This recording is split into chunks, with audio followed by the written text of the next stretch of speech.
Hello, നമ്മുടെ പുതിയൊരു വീഡിയോയിലേക്ക് എല്ലാവർക്കും സ്വാഗതം കേട്ടോ. ഇന്നലെ ഫെബ്രുവരി 2 കുഞ്ചൂസിൻ്റെ ബർത്ത്ഡേ ആയിരുന്നു. അപ്പോൾ ഞങ്ങളെല്ലാവരും അമ്പലത്തിലേക്ക് പോകാനായിട്ട് മാറ്റുകയാണ്. മെഡിക്കൽ കോളേജിൻ്റെ അടുത്തുള്ള ഓരോ അമ്പലത്തിലേക്കാണ് ഞങ്ങൾ പോണത് കേട്ടോ. അങ്ങനെ ഞങ്ങളിതേ മാറ്റി, ഞാൻ സെറ്റും മുണ്ട് കൊടുത്തു, കുഞ്ചൂസ് കുർത്തയും മുണ്ട് കൊടുത്തു, നന്ദു ഷർട്ടും മുണ്ടുവാണേ. അങ്ങനെ പിന്നെ മാറ്റി വന്ന് നോക്കുമ്പോൾ ഞാനും കുഞ്ചൂസും മാച്ചായിപ്പോയി, അറിയാണ്ടായിപ്പോയത് കേട്ടോ. പിന്നെ ഈ ഒരു സെറ്റും മുണ്ട് കഴിഞ്ഞ വിഷുവിനിട്ടെന്തോ എടുത്താണ് അതിന് ഞാൻ ഈ ബ്ലൗസ് അല്ലായിരുന്നു, ബ്ലൗസ് അടുപ്പിച്ചിട്ടൊന്നും ഇല്ലായിരുന്നു, കയ്യിലുണ്ടായിരുന്ന ഒരു ക്രീം കളർ എന്തോ ബ്ലൗസാണ് ഇട്ടത്. പക്ഷെ ഇത് അമ്മയുടെ ബ്ലൗസ് കേട്ടോ, എനിക്ക് കറക്റ്റ് ഫിറ്റിങ്സും ആണ്, ഇതിന് നല്ല മാച്ചും തോന്നി എനിക്ക്. ഒരു 7:20 ആയപ്പോൾ ഞങ്ങൾ ഇതിനെ അമ്പലത്തിലേക്ക് എത്തി, കോവൂർ അമ്പലത്തിലേക്ക് എത്തി. നല്ല അമ്പലം കേട്ടോ, കാണാനൊക്കെ നല്ല നല്ല അടിപൊളിയാണ്. പിന്നെ ഞങ്ങൾ ഇവിടെ വന്ന് പുഷ്പാഞ്ജലിയൊക്കെ കഴിപ്പിച്ചു. പുഷ്പാഞ്ജലി കഴിപ്പിക്കൽ നമ്മൾ എല്ലാ പ്രാവശ്യവും ചെയ്യാറുണ്ട് ഇവിടെ വരുമ്പോൾ. മക്കളെ രണ്ടാളെ പേരിലും എൻ്റെ പേരിലും നമ്മുടെ വണ്ടിയുടെ പേരിലും അങ്ങനെയാണ് ചെയ്യാറ്. അപ്പോൾ അത് പതിവ് തെറ്റിക്കാതെ അതേപോലെ നമ്മൾ ചെയ്തു. പിന്നെ അത് കഴിഞ്ഞിട്ട് അവിടെ നിന്ന് പാൽപ്പായസമൊക്കെ കഴിച്ചിട്ടാണ് പോകുന്നത്. പിന്നെ ഞങ്ങൾ നേരെ പോയത് ഇന്ത്യൻ കോഫി ഹൗസിലേക്കാണ്, മെഡിക്കൽ കോളേജിൻ്റെ അടുത്തുള്ള കോഫി ഹൗസിലേക്ക്. അവിടെ പോയിട്ട് ഇഡലിയും സാമ്പാറും ചമ്മന്തിയൊക്കെ ആയിട്ട് നല്ല അടിപൊളി ടേസ്റ്റ് ആയിരുന്നു. അത് കഴിച്ചിട്ട് പിന്നെ നമ്മൾ നേരെ വീട്ടിലേക്ക് പോന്നു. ഒരു 10 മണിക്ക് ശേഷം കേക്ക് മുറിച്ചു. വൈറ്റ് ഫോറസ്റ്റിൻ്റെ കേക്ക് ആയിരുന്നു കേട്ടോ. കാരണം കുഞ്ചൂസ് പറഞ്ഞിരുന്നു, അവന് കുറേ മുമ്പ് പറഞ്ഞു വെച്ചിട്ടുണ്ട് വൈറ്റ് ഫോറസ്റ്റ് വേണം കേക്ക് എന്നുള്ളത്. അപ്പോൾ അതേപോലെ വാങ്ങി 1/2 കിലോൻ്റെ കേക്കാണ്. പിന്നെ ഒരു മിഠായി മേടിച്ച് വന്നേക്കണത് എക്ലെയറിൻ്റെയും അതേപോലെ മെലഡിയും മിഠായി ആട്ടോ മേടിച്ചേക്കണത്. മെലഡി മിഠായി അവർക്ക് ഭയങ്കര ഇഷ്ടമാണ്. അപ്പോൾ അങ്ങനെ 2 ടൈപ്പ് മിഠായി മേടിച്ച് പോന്നു. പിന്നെ ഈ ഒരു ടേബിൾ നമ്മൾ അകത്തായിരുന്നു വെച്ചിരുന്നത്. അവിടെ ഭയങ്കര ഇരുട്ട് പോലെ തോന്നി, ലൈറ്റ് കിട്ടണില്ല, വെളിച്ചം കിട്ടണില്ല ക്യാമറയിൽ. അപ്പോൾ അതുകൊണ്ട് പിള്ളേരെ പൊന്നിച്ച് നേരെ ഇവിടെ കൊലായിൽ കൊണ്ടുപോയിട്ടു. ഈ ഒരു ഹാപ്പി ബർത്ത്ഡേ എഴുതിയത് നന്ദു കേട്ടോ. കാരണം കഴിഞ്ഞ എൻ്റെ മുമ്പത്തെ ബർത്ത്ഡേക്ക് ഞാൻ തോന്നുന്നു പപ്പടും ഇങ്ങനെയാണ് അവളുടെ ഐഡിയ പോലെ ഇങ്ങനെയാണ് ചെയ്തത്. അപ്പോൾ അതെനിക്ക് ഒരുപാട് ഇഷ്ടപ്പെട്ടു. ഞാൻ പറഞ്ഞു ഇന്ത്യ അന്ന് ചെയ്ത പോലെ അതേപോലെ വെക്കാൻ പറഞ്ഞു. അപ്പോൾ നന്ദു അതേപോലെ തന്നെ പെട്ടെന്ന് തന്നെ അത് റെഡിയാക്കി. ഇതൊക്കെ സെറ്റ് ചെയ്ത് അധികവും നന്ദുവാണ്, കുഞ്ചൂസ് സഹായിച്ചിട്ടുണ്ട് കേട്ടോ.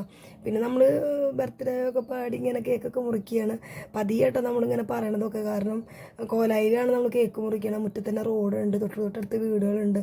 അപ്പോൾ നമ്മൾ ഉറക്കെ പാടിയിട്ട് ഇനി ആരും കേൾക്കണ്ടെന്ന് വിചാരിച്ചിട്ട് പിന്നെ അങ്ങനെ കേക്കൊക്കെ കട്ട് ചെയ്തു. കുഞ്ചൂസ് ഭയങ്കര ഹാപ്പി ആയിരുന്നേ, ഞങ്ങളും ഭയങ്കര സന്തോഷത്തിൽ തന്നെയായിരുന്നു. പിന്നെ നമ്മൾ അമ്പലത്തിലേക്ക് ചോറുണ്ണാനായിട്ട് പോകാനുള്ള പ്ലാനിങ് ഉണ്ടായിരുന്നു അടുത്ത് സുബ്രഹ്മണ്യ ക്ഷേത്രത്തിൽ.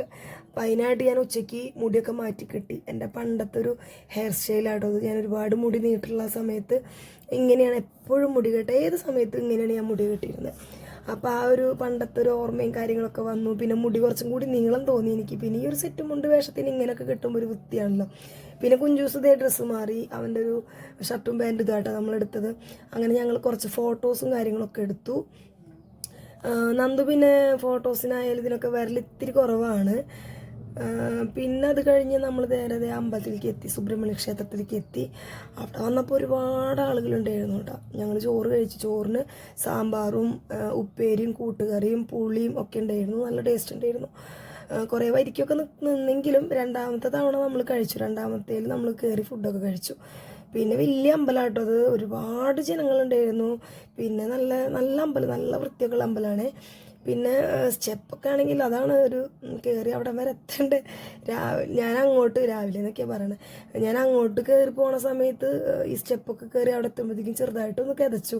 കാരണം ഒരുപാടുണ്ട്, നല്ല വീതിയുണ്ട് സ്റ്റെപ്പ്, എണ്ണവും കൂടുതലായിട്ടോ സ്റ്റെപ്പ്. ഇത് എണ്ണാൻ കഴിഞ്ഞില്ല എത്ര എണ്ണം ഉണ്ടെന്നുള്ളത്. പിന്നെ ഞങ്ങൾ നേരെ വീട്ടിലേക്ക് വന്നു. ഭക്ഷണമൊക്കെ കഴിച്ചിട്ട് സാബുനേരിയുടെ പായസം വെച്ച് ഞാൻ 2 ലിറ്റർ പാലിൽ 2 ലിറ്റർ പാലിലാണ് പായസം വെച്ച്. പക്ഷെ അരി തോനായിട്ട് ഇന്ന് ഉണ്ടാക്കുന്ന ടൈമിൽ അറിഞ്ഞില്ല, പക്ഷെ ഉണ്ടാക്കി കുറച്ച് കഴിഞ്ഞപ്പോഴത്തേക്ക് അത്യാവശ്യം കട്ടി ആയിട്ടോ അത്. പിന്നെ ഞങ്ങൾ പുറത്ത് ഫുഡ് കഴിക്കാനൊക്കെ പോയി. അപ്പോൾ പോകുമ്പോൾ ഒരു കേക്കൊക്കെ വാങ്ങിപ്പോയിട്ട് അവിടെ നിന്ന് തന്നെ നമ്മൾ ആ കേക്ക് കട്ട് ചെയ്തു. ഒരു 1/2 കിലോൻ്റെ കേക്കാണ്. അപ്പോൾ അത് കട്ട് ചെയ്തു. പിന്നെ കട്ട് ചെയ്തതിന് ശേഷമാണ് ഞങ്ങൾ ഫുഡൊക്കെ കഴിച്ചത്. ഫുഡ് കഴിച്ചിട്ട് നമ്മൾ സിനിമയ്ക്ക് പോയിട്ട് ഗോകുലം മാളിൽ പൊന്മാൻ ഫിലിം ബേസിൻ്റെ ഞങ്ങൾക്ക് ഇഷ്ടപ്പെട്ടു, നല്ലൊരു പടമൊക്കെ ആയിരുന്നു. പിന്നെ കുഞ്ചൂസും ഭയങ്കര ഹാപ്പി ആയിരുന്നു. കാരണം അവൻ്റെ പിറന്നാൾ നമ്മൾ എല്ലാ പ്രാവശ്യമൊക്കെ എന്തെങ്കിലുമൊക്കെ ഒരു കുറവിലൊക്കെ വരാറുണ്ട്. നന്ദുവിൻ്റെ കുറച്ച് ആർഭാടം ആവാറുണ്ട്. പക്ഷേ ഇപ്രാവശ്യം കുഞ്ചൂസിൻ്റെ അടിപൊളിയായിരുന്നു. പിന്നെ ഞാനും കുഞ്ചൂസും ഫ്രൈഡ് റൈസ് ആയിരുന്നു ചിക്കൻ്റെ, നന്ദു ചിക്കൻ്റെ നൂഡിൽസ് ഉണ്ടോ. അപ്പോൾ ഇത്രയേ ഉള്ളൂ.